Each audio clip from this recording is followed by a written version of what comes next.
એક પણ ટુકડો જ્યાં સુધી બાકી રહ્યો હોય ત્યાં સુધી કે ટુકડામાંથી અવાજ આવે. કુલ્લુ મનાલી, હું કુલ્લુમાં કથા કરતો હતો અને ત્યાંથી થોડે દૂર એક સ્થાન છે, બહુ સરસ સ્થાન છે, ઉપર પહાડ ઉપર ને એક ટેરેસ લેન્ડ જેવું છે ઉપર, એટલું રમણીક સ્થાન. અને ત્યાં મહાદેવનું એક મંદિર છે, બહુ પ્રાચીન, અને એની કથા બહુ વિચિત્ર છે. મહાદેવનું નામ પહેલાં સાંભળો એટલે ત્યાંથી જ ખબર પડશે તમને. મહાદેવનું નામ છે બિજલી મહાદેવ. બિજલી મહાદેવ. તમે ક્યારેક જાઓ ને કુલ્લુ તો ત્યાંથી જજો. કથા એવી છે બિજલી મહાદેવ કેમ, તો કે ત્યાં રાત્રે કોઈ રહી શકતું નથી, રાત્રે ત્યાં રોકાવાની મનાઈ છે. જે રોકાય તો એ માન્યતા છે કે એનું પછી કંઈ ને કંઈ નથી બરાબર થતું, તો રાત્રે કોઈ ત્યાં ન રોકાય. અને પહાડોની વાત એટલે 2 વાગ્યા પછી તો સામાન્ય રીતે વાતાવરણમાં પલટો આવે.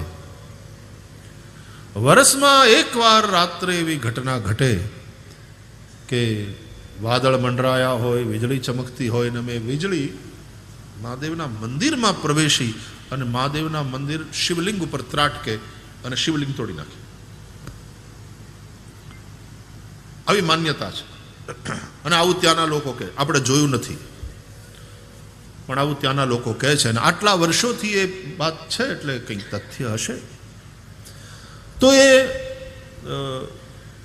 વીજળી ત્રાટકે, શિવલિંગના ટુકડે ટુકડા થઈ જાય.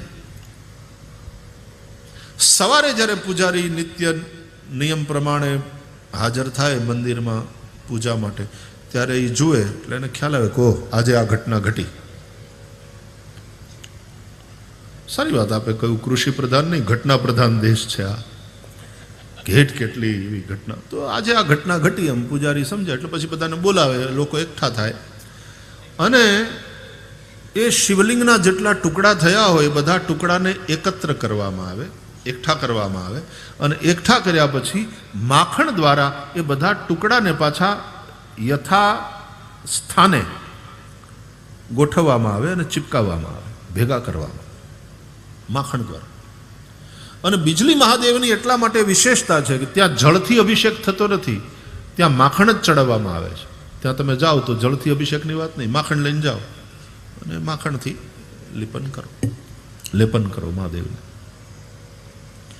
પણ એમ કહે છે કે એક પણ ટુકડો જ્યાં સુધી બાકી રહ્યો હોય ત્યાં સુધી કે ટુકડામાંથી અવાજ આવે અને શોધવામાં આવે કે હજી એકાદ ટુકડો બાકી છે. પણ એ અખંડ થઈ જાય પછી આરાધના થાય. આરાધના અખંડની કરવાની છે. અને આ ટુકડાઓને જોડવાનું કામ એ જ ધાર્મિક પ્રવૃત્તિ છે ખરા અર્થમાં. અને એમ અખંડની આરાધના કરો. પણ આપણે તો મુશ્કેલી કે આપણે તો ઈશ્વરને તોડી નાખ્યો અને પછી પાછા ટુકડાઓને પૂજીએ છીએ.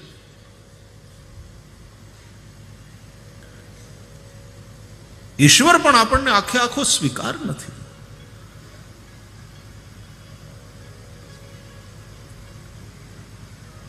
ઈશ્વર આવો જ છે એવો આપણા માન્યતામાં એને પછી ફીટ બેહાડી અને પછી આપણે એને પગે લાગીએ. એટલા માટે મને પુષ્પદંત બહુ ગમે છે. જ્યારે પુષ્પદંત કહે છે મહાદેવને, તવ તત્વમ ન જાનામી કીદૃશોસી મહેશ્વર યાદૃશોસી મહાદેવ તાદૃશાય નમો નમઃ. હે મહેશ્વર, હું તમારા તત્વને જાણતો નથી કે તમારું સ્વરૂપ કેવું છે. મહાદેવ, આપ જેવા છો તેવા આપને નમન. આપણી બુદ્ધિની એક સીમિત શક્તિ છે અને આપણે વાત અસીમની કરવાની છે. અને આવો જ છે એમ કેમ કહી શકાય? એ નિરાકાર જ છે, સાકાર ના હોઈ શકે, આવું પણ કેમ કહી શકીએ?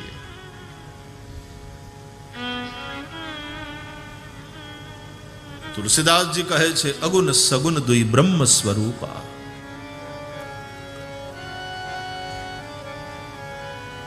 જે નિર્ગુણ નિરાકાર છે એ જ ભક્તોની ભક્તિને વશ થઈ સગુણ સાકાર બનીને આવે છે.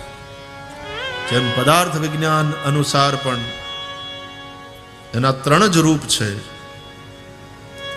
દ્રવ રૂપ છે, ઘન રૂપ છે અને વાયુ રૂપ છે. Liquid form, solid form, gas form, तीन ही तो है.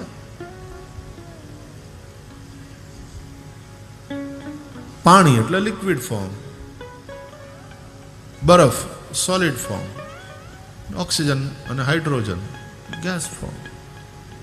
તત્વની દ્રષ્ટિએ એમાં કોઈ ભેદ નથી ત્રણેયમાં. અગુણ સગુણ દ્વય બ્રહ્મ સ્વરૂપા. પણ એક વિશેષ વાત છે કે જ્યારે એ સાકાર છે તો નર અને નારી બંને રૂપે છે. આ ચિંતનની જે સંપૂર્ણતા છે એ ગમે છે. ઈશ્વરને આપણે કેવલ પુરુષના રૂપમાં જ માન્યો નથી, નહીં તો વળી પાછો અધૂરો. કેવલ એને પુરુષના રૂપમાં જ જો જોવામાં આવે તો એ સ્ત્રી રૂપે પણ છે. પરામમાં ભગવતીની આરતી કરતા આપણે ગાઈએ છીએ, નર નારીના રૂપે વ્યાપ્યા સઘળેમાં. સબ રૂપ ઉસી કે. અહીંયા વિષ્ણુ છે તો સાથે લક્ષ્મી પણ છે, શિવ છે તો સાથે પાર્વતી છે, રામ છે તો સાથે સીતા છે, કૃષ્ણ છે તો સાથે રાધા છે.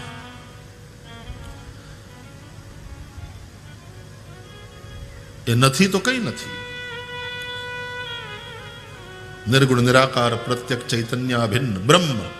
અને એટલા માટે જ બ્રહ્મ શબ્દ વ્યાકરણની દ્રષ્ટિએ જોઈએ તો એ પુલ્લિંગ પણ નથી, સ્ત્રીલિંગ પણ નથી, નપુંસકલિંગ છે. બ્રહ્મ શબ્દ मतलब ब्रह्म निर्गुण निराकार, न स्त्री है न पुरुष है, लेकिन यदि वो सगुण साकार बनता है तो वो पुरुष के रूप में भी है और स्त्री के रूप में भी है, दोनों रूप में.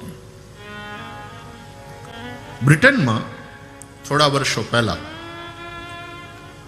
त्याना एक महिला धर्मगुरुए અને એ પણ એણે લડીને સ્થાન લીધેલું કે ભાઈ ધર્મગુરુ કેમ પુરુષ જ થાય, ફાધર જ હોય, મહિલા હોય તો ખાલી સિસ્ટર બનીને જ રહેવાનું,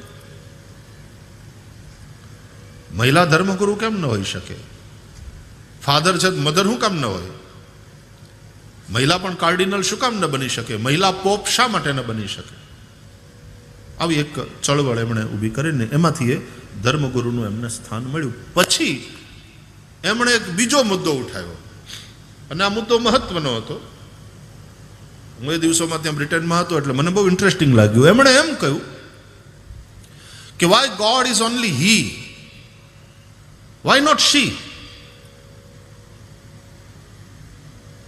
આ પુરુષ સત્તાક વિચારધારામાંથી ને વ્યવસ્થામાંથી ઊભી થયેલી વાત છે.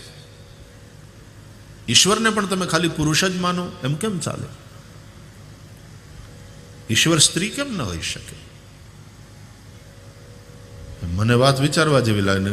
ગમીને પાછું વિચારતા એમ લાગ્યું કે વાહ વાહ વાહ, આપણા ઋષિઓ તો જુઓ એને પહેલેથી જ આ વાત કરી કે જો ઈશ્વર સગુણ સાકાર છે તો એ બંને રૂપે છે, તો પછી પુરુષ પણ છે ને સ્ત્રી પણ છે. નથી નિર્ગુણ નિરાકાર બ્રહ્મ તો નથી એ સ્ત્રી, નથી એ પુરુષ. નિર્ગુણ નિરાકાર પ્રત્યક્ષ ચૈતન્ય અભિન્ન બ્રહ્મ. પણ એનો એ સગુણ સાકાર થાય તો નર નારીના રૂપે, અને તો જ આ વિચારધારા સંપૂર્ણ અને સ્વીકાર્ય વિચારધારા કહેવાય. આ ત્રણ વસ્તુ તમે શીખી લો ને તો તમે પરમ ભાગવત છો. તમે ઈશ્વરને માનો કે ન માનો, પણ આ ત્રણ વસ્તુને તો તમારે માનવી જ પડશે જો તમે માનવ હોય તો. અને માનવ તરીકે રહેવા માગતા હોય, માનવ કહેવડાવવા માગતા હોય તો આ ત્રણ વસ્તુ પૃથ્વીના પટ ઉપર ગમે તે દેશના ગમે તે માણસે આ ત્રણ વસ્તુ શીખવી જ પડશે અનિવાર્યપણે. મનુષ્ય યજ્ઞ, ભૂત યજ્ઞ, એટલા માટે જ ગૌગ્રાસ, એટલા માટે જ કીડિયારું પૂરવાનું, એટલા માટે જ પક્ષીઓને દાણા. આ 5 પ્રકારના યજ્ઞ પ્રત્યેક ગૃહસ્થ કરે અને પેલા 5 પ્રકારના જે પાપ છે એના દોષમાંથી મુક્ત થાય. કથા પણ માં છે. કથા સાંભળવી એ માને ધાવવા બરાબર છે.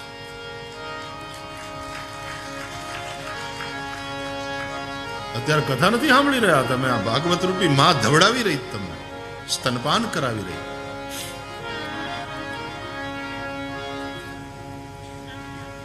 તુલસીદાસજીએ સ્પષ્ટ ઉપમા આપી છે. મહામોહ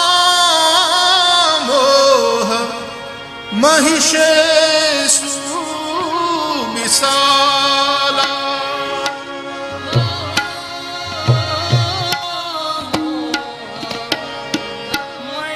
મહિષેષુ વિશાલા